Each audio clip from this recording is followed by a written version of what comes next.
Hello everyone, it's me again, Kim. Welcome back to our emissions miniseries part 2. In this video, we will learn more about carbon emissions and its categorization as defined by the Greenhouse Gas Protocol into 3 different scopes. Last time, we learned that greenhouse gases, or GHGs, are gases that trap heat in the Earth's atmosphere.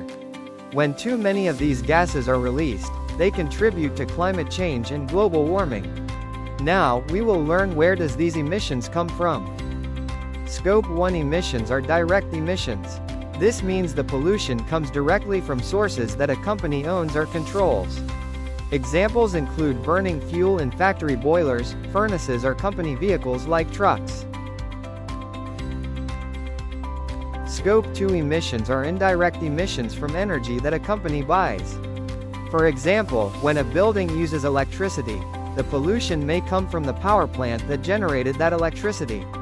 However, the one who bought it is still responsible for the emissions.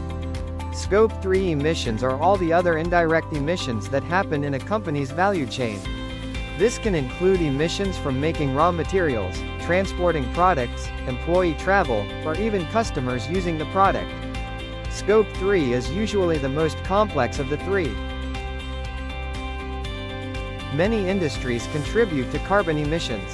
Examples include transportation, manufacturing, oil and gas, power generation, chemicals, agriculture, and construction. These industries are important for our economy, but they also need to find ways to reduce their environmental impact. Industries and governments play a major role in reducing emissions. But here's a challenge question for you.